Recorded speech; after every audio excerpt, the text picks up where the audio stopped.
Chapter 14. Botticelli paints. The pagan gods. Florence was a Christian city. Churches dominated its skyline. Christianity shaped its calendar, politics, education, and art. And then Sandro Botticelli started painting pagan gods. Around 1480, Botticelli was working in a Florence transformed by the Renaissance. Greek and Roman manuscripts were being collected and translated. Scholars were studying ancient philosophy. Wealthy patrons wanted art inspired not only by Christianity, but by the classical world, and Botticelli gave it to them.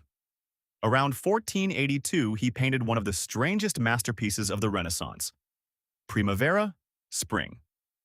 Instead of Jesus, Mary, or the saints, Botticelli filled the painting with figures from classical mythology. Venus stands at the center. Cupid flies above her. Mercury stands nearby. The three Graces dance together. And Zephyrus, the ancient Greek god of the west wind, pursues the nymph Chloris. This was mythology from a civilization that had disappeared from Western Europe centuries earlier. Then Botticelli went even further. Around 1485, he painted The Birth of Venus. Venus, the ancient goddess of love and beauty, stands almost completely nude upon a giant seashell as the wind carries her toward shore. This wasn't simply copying ancient Roman art, it was something new. Botticelli combined classical mythology with Renaissance ideas about beauty, philosophy, poetry, and humanity. And wealthy Florentines wanted this art. That's important. The Renaissance wasn't simply the rediscovery of old books. Those books were changing what Europeans thought about.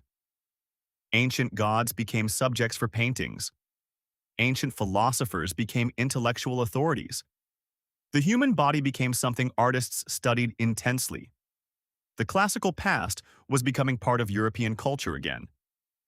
But Botticelli's story also shows that the Renaissance didn't move in a straight line. In the 1490s, the Dominican preacher Girolamo Savonarola became enormously influential in Florence. He condemned luxury, corruption, and what he considered immoral art. In 1497, his followers organized the famous bonfire of the Vanities, burning luxury goods, books, cosmetics, paintings, and other objects associated with worldly excess. Botticelli himself appears to have been influenced by Savonarola's religious movement, although the famous story that Botticelli personally burned his own pagan paintings isn't securely established. And that's the fascinating contradiction. The same Florence that celebrated Venus could also burn objects associated with worldly vanity. The Renaissance wasn't a moment when medieval Christianity suddenly disappeared. Christianity remained enormously powerful. Instead, Europeans were adding something back into their intellectual world: the classical past.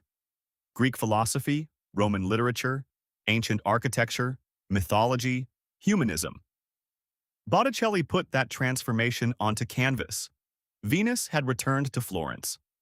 And Europe was never going to see the ancient world quite the same way again.